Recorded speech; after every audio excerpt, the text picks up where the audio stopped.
Bonsoir, bonsoir bien-aimés dans le Seigneur. Notre Dieu est redoutable, il est vraiment merveilleux dans son amour. Nous allons prier et nous allons faire la lecture biblique. Éternel Dieu souverain, tu es notre Dieu, tu es notre roi. Tu es celui qui nous a aimés, qui nous aime. Tu es celui qui nous a gardés, qui nous garde et qui nous gardera. Ton amour est grand, ton amour est au-dessus de tout. Nous voici dans ta présence éternelle. Nous venons nous recommander à toi. Nous te prions, Seigneur, de pardonner nos erreurs, de pardonner nos fautes. Nous te prions, éternel, de nous laver par ce sang qui a coulé à la croix de Golgotha. Nous disons non au diable et à ses acolytes. Nous disons non aux alliances, aux pactes, Seigneur, signés consciemment, inconsciemment, par nos paroles, par nos actes, Seigneur Dieu de gloire, avec le monde des ténèbres, éternel Dieu puissant, avec les démons, avec les sorciers, avec les occultistes.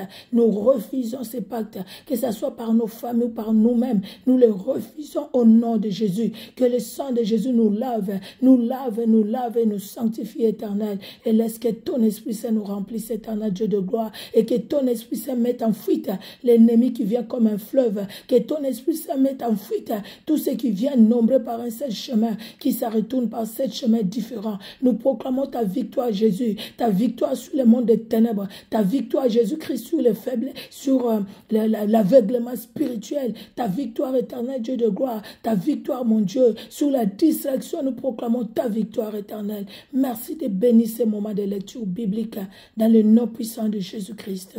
Amen. Amen, amen. Que Dieu bénisse tout un chacun. Nous allons lire 2 Rois chapitre 18. 2 Rois 18. Le second livre des Rois, chapitre 18. La 3e année d'Osée, fils d'Éla, roi d'Israël, Ézéchias, fils d'Akaz, roi de Juda, régna. Il avait 25 ans lorsqu'il devint roi, et il régna 29 ans à Jérusalem. Sa mère s'appelait Abi, fille de Zacharie. Il fit ce qui est droit aux yeux de l'Éternel, entièrement comme avait fait David son père. Il fit disparaître les hauts lieux, brisa les statues, abattit les idoles, et mit en pièces le serpent d'airain que Moïse avait fait, car les enfants d'Israël avaient jusqu'alors brûlé des parfums devant lui. On l'appelait Néhushtan. Il mit sa confiance en l'Éternel, le Dieu d'Israël, et parmi tous les rois de Juda qui vinrent après lui ou qui le précédèrent, il n'y en eut point de semblable à lui. Il fut attaché à l'Éternel, il ne se détourna point de lui, et il observa les commandements que l'Éternel avait prescrits à Moïse. Et l'Éternel fut avec Ézéchias, qui réussit dans toutes ses entreprises. Il se révolta contre le roi d'Assyrie, et ne lui fut plus assujetti. Il battit les Philistins jusqu'à Gaza, et ravagea leur territoire depuis les tours des gardes jusqu'aux villes fortes. La 4e année du roi Ézéchias, qui était la 7e année d'Osée, fils d'Éla, roi d'Israël, Salmanasar, roi d'Assyrie, monta contre Samarie et l'assiégea. Il la prit au bout de 3 ans, la 6e année d'Ézéchias, qui était la 9e année d'Osée, roi d'Israël. Alors Samarie fut prise. Le roi d'Assyrie emmena Israël captif en Assyrie, et il les établit à Chala et sur le Chabor, fleuve de Gozan, et dans les villes des Mèdes, parce qu'ils n'avaient point écouté la voix de l'Éternel leur Dieu, et qu'ils avaient transgressé son alliance, parce qu'ils n'avaient ni écouté ni mis en pratique tout ce qu'avait ordonné Moïse, serviteur de l'Éternel. La 14e année du roi Ézéchias, Sanchérib, roi d'Assyrie, monta contre toutes les villes fortes de Juda et s'en empara. Ézéchias, roi de Juda, envoya dire au roi d'Assyrie à Lachis, « J'ai commis une faute, éloigne-toi de moi. Ce que tu m'imposeras, je le supporterai. » Et le roi d'Assyrie imposa à Ézéchias, roi de Juda, 300 talents d'argent et 30 talents d'or.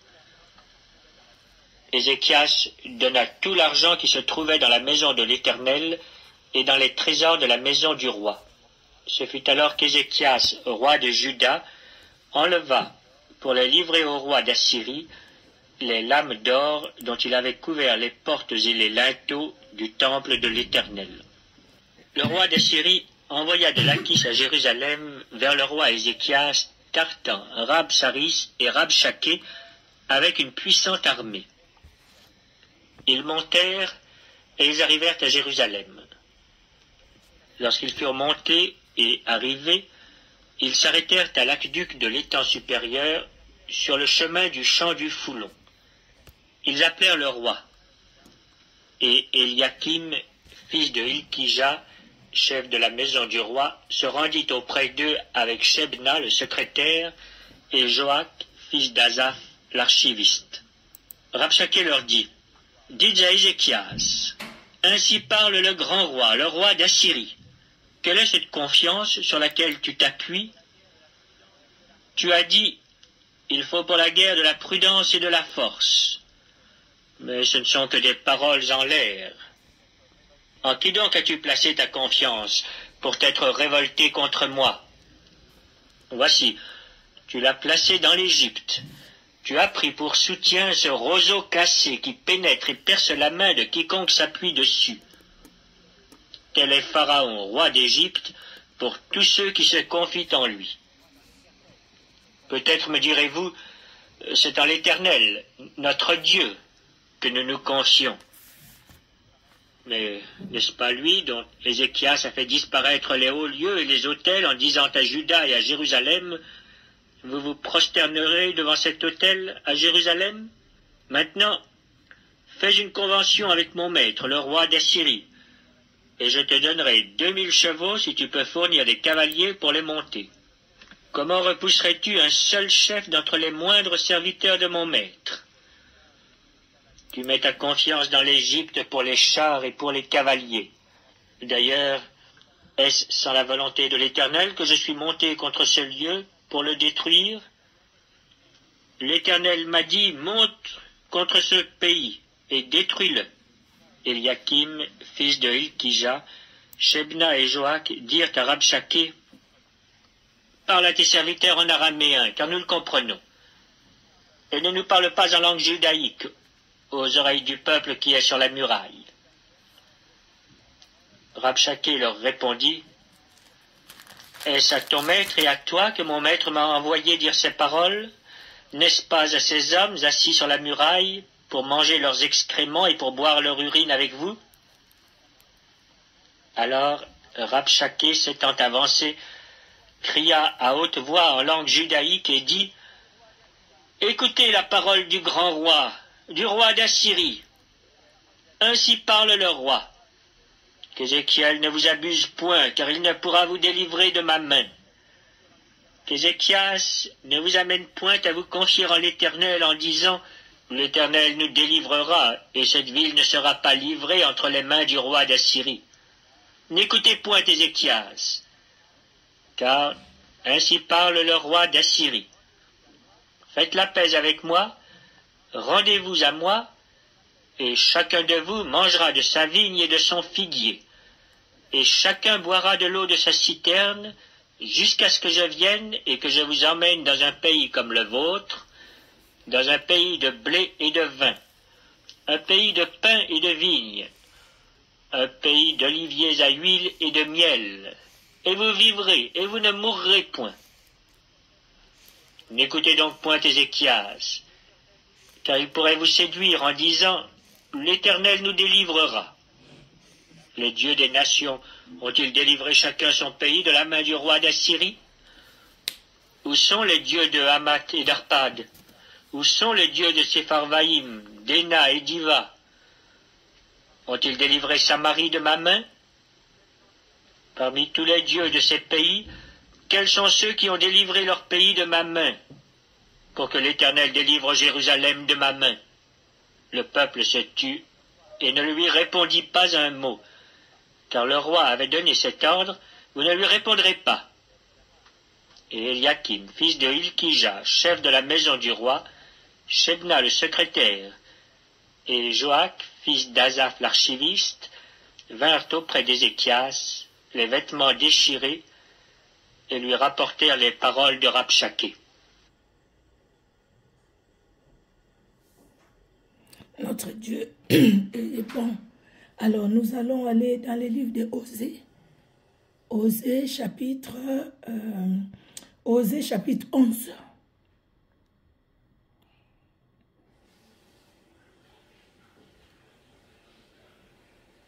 Osée, chapitre 11.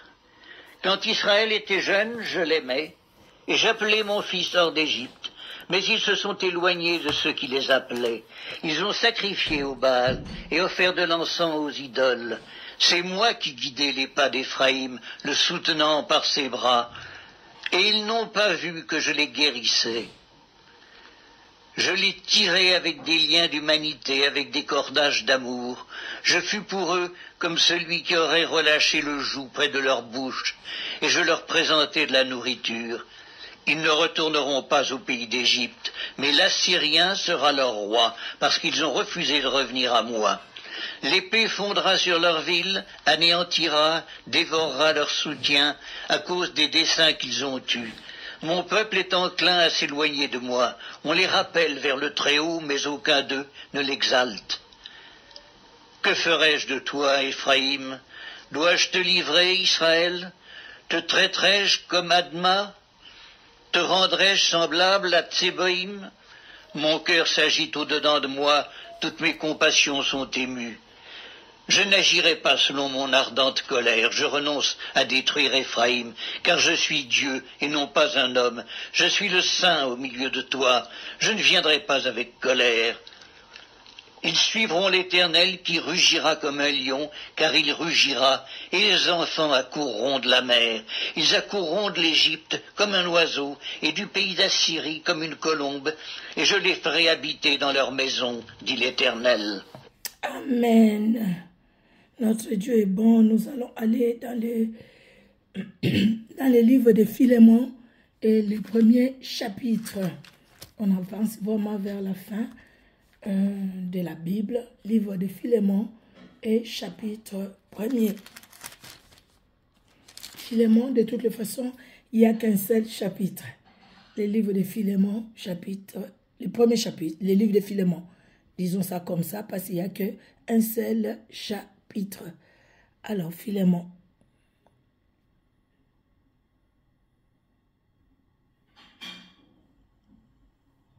Épître de Paul à Philémon. Paul, prisonnier de Jésus-Christ, et le frère Timothée à Philémon, notre bien-aimé et notre compagnon d'œuvre. À la sœur Aphia, à Archippe, notre compagnon de combat, et à l'Église qui est dans ta maison. Que la grâce et la paix vous soient données de la part de Dieu notre Père et du Seigneur Jésus-Christ. Je rends continuellement grâce à mon Dieu, faisant mention de toi dans mes prières, parce que je suis informé de la foi que tu as au Seigneur Jésus et de ta charité pour tous les saints. Je lui demande que ta participation à la foi soit efficace pour la cause de Christ, en faisant reconnaître en nous toute espèce de bien. J'ai, en effet, éprouvé beaucoup de joie et de consolation au sujet de ta charité, car par toi, frère, le cœur des saints a été tranquillisé.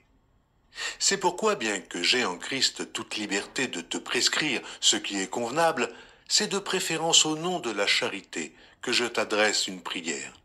Étant ce que je suis, Paul, vieillard, et de plus maintenant prisonnier de Jésus-Christ.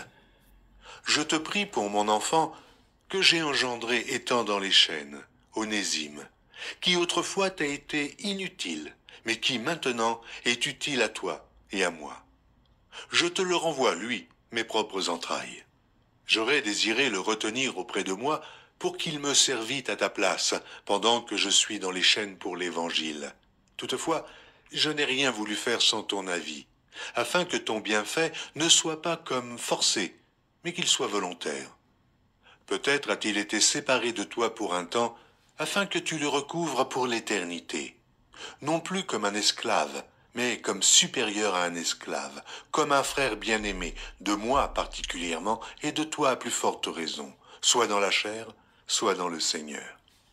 Si donc tu me tiens pour ton ami, reçois-le comme moi-même. Et s'il t'a fait quelque tort, ou s'il te doit quelque chose, mets-le sur mon compte.